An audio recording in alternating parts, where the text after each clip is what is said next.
బట్టతలతో బాధపడుతున్నారా? ఆధునితనమైన పద్ధతిలో hair transplantation చేయబడును. Face clinic, Hyderabad. చదువుకున్న విద్యార్థులు ఉన్నారు, మీరంతా బయట పనిచేసే వాళ్ళు ఉన్నారు. వాళ్ళందరూ కుప్పానికి రావాలి, రాష్ట్రానికి రావాలి, ఇంటింటికి వెళ్ళాలి.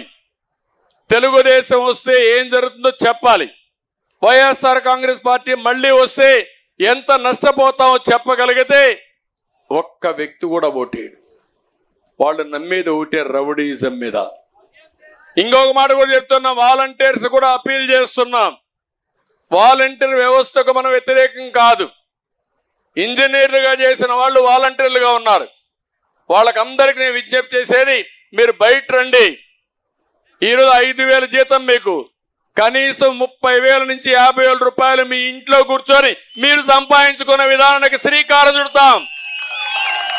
ఇది అసాధ్యమేం కాదు. చాలా మంది జీవితాలు నేను చూశాను.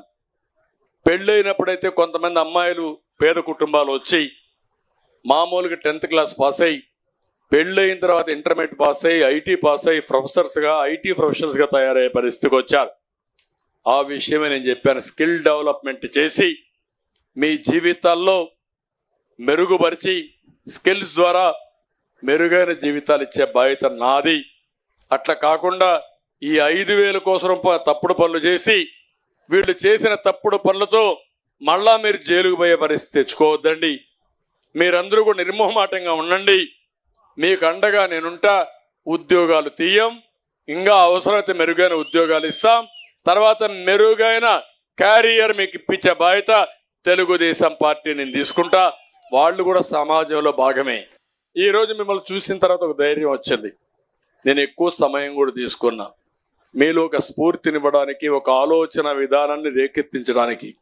ఆ విషయం మీరు గుర్తుపెట్టుకోండి. మీకు అనిపిస్తుంది సార్ ఏదో పెద్ద పెద్ద విషయాలు మాట్లాడుతున్నాడు, ఈ పెద్ద పెద్ద విషయాల వల్ల నాకేం వస్తుంది, ఇప్పుడు సాయంత్రం కాఫీ కావాలా, రాత్రి భోజనం కావాలా, ఆ విషయం మాట్లాడాయినా అనే ఆలోచన వస్తుందేమో నేను అనుమానిస్తున్నాను. అవునా?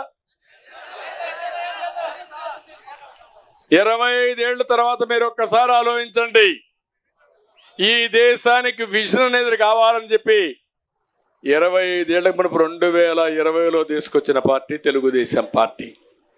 ఆ రోజు అందరూ నెగతాడు చేశారు. విజన్ అంటే ఇది ఒక 420 అన్నారు. నేను చెప్పా 420 కాదు, చేతగానోళ్ళరా మీరే చూస్తారంటే ఇప్పుడు నన్ను విమర్శించిన వాళ్ళు సిగ్గుపడుతున్నారు.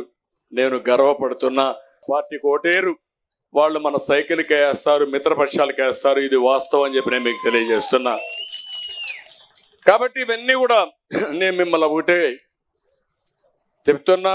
సూపర్ 6లో మీరు చూశారు, మహిళల్ని ముందు పెట్టి చాలా కార్యక్రమాలు తీసుకుని సంపాదించిన సంపద వాళ్లకు చేరవేసే బాధ్యత తీసుకున్నాం. యువతకు అగ్రస్థానం పెట్టి, యువగళం పెట్టి మీకు ఉద్యోగాలు ఇప్పించి ఈ సమాజాన్ని నడిపించే బాధ్యత మీకు తీసుకోమన్నాం. రైతులకి చూస్తే సాఫ్ట్వేర్ కంపెనీలు వస్తాయి, తమ్ముడు నేను వస్తే అన్నీ వస్తాయి. మీరు కూడా ఏం చేశారంటే, నువ్వని నేను అన్నా కానీ ప్రజలు ఆలోచించారు. 2004లో నా అవసరం తీరిపోయింది, బాగా చేశాడు, కొత్తోడు వస్తే ఇంకా బాగా చేస్తాడని కొంచెం అట పోయి, మీరు కాదు 2004లో నువ్వు పుట్టుండవు, అప్పుడు లేదంటే చిన్నపిల్లాడుగా ఉంటావు, గోడీలు అనుకుంటా ఉంటావు.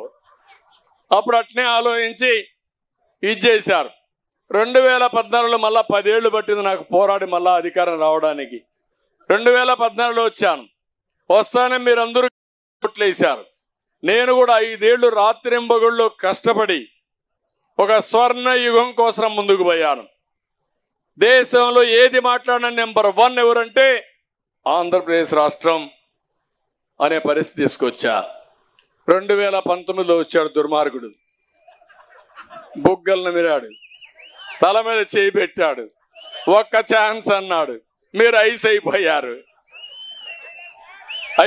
చాలా మంది. మన కుప్పంలో కాల కొన్ని దిక్కలు అయ్యారు. అయిపోయినాక ఏమైంది, నిజ స్వరూపం చూపించడం మొదలు పెట్టాడు. అక్కడి నుంచి దాడులు, పిడిగుద్దులు, అడ్డం వచ్చాడు, అందరినీ నరికేశాడు, ఇష్టానుసారంగా చేశాడు. దోపిడీ రాజ్యానికి శ్రీకారం చుట్టాడు. బెదిరింపులు, భయభ్రాంతులు చేయడం, అందరిని నిస్సహాయం చేయడం, ఎంతంటే జాతి నిర్వీర్యం ఎప్పుడైపోతుందంటే. సుమన్ టీవీలో మీ పర్సనల్ అండ్ బిజినెస్ ప్రమోషన్స్ కోసం కింది నెంబర్కి కాంటాక్ట్ చేయండి.